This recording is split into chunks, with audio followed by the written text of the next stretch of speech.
All right, well, what a great idea, sending a letter to every U.S. serviceman and woman overseas. A radio station is urging its listeners to help fill this very tall order, and Fox's Marianne Silver joins us now with more from Atlanta. So, Marianne, what has the response been to this, this very tall order to send letters to everybody?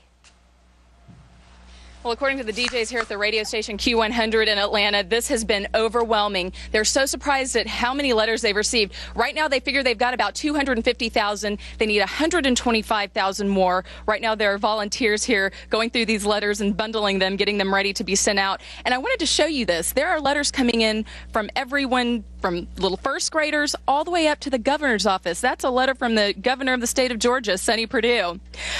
And just this morning, I was listening to the radio show. AT&T called in and said they sent out a company-wide email today letting all of their employees know that they needed to send letters here. And right now, we're walking around into the DJ booth where Bert Wise is doing his show. He does the morning drive here in Atlanta.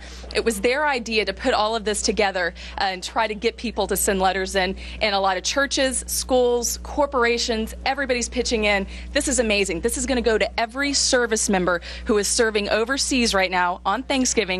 They are going to be able to open up a letter and read it and feel like someone at home is thinking about them. And right now, we're going to go ahead and go over here and talk to Bert Wise.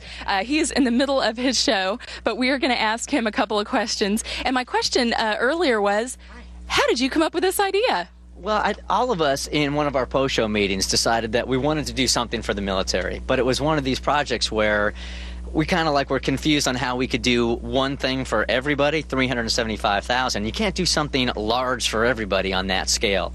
So we all kind of thought, how can we touch each and every military man and woman? And we thought a letter could certainly do that. It's a small gesture, but by the time it gets to you and you're deployed on Thanksgiving, then all of a sudden it's a really big gesture. And you can really make a connection. And that's where we decided that the Bert Show's big thank you was going to be letters for everybody that's deployed outside the U.S. And you said in 10 days you already had, thousands of letters. What is your reaction to that? All these people sending in these letters. It's a little bittersweet. I mean, the 300,000, and we're assuming it's somewhere between 250 and 300,000. It's really hard to count. I mean, that's not what we do for a living, so it's a little hard to get an exact number right now. But the 250 or 300,000 is an enormous number in 10 days. I think it's probably unprecedented in our industry, so we've been overwhelmed by that. But the fact is that we're still 75,000 short. So we're kind of waiting to celebrate about the 300,000 until we can completely celebrate the whole thing. All right. Well, it's a great thing you're doing. A wonderful thing. And also, postage is going to be taken care of by Pitney Bowes, which is based here in Atlanta, so they're not going to have to worry about that. Back to you guys. That's a lot of postage and a lot of letters. What a great idea by that radio station. Marianne Silver, thanks so much for bringing that to us.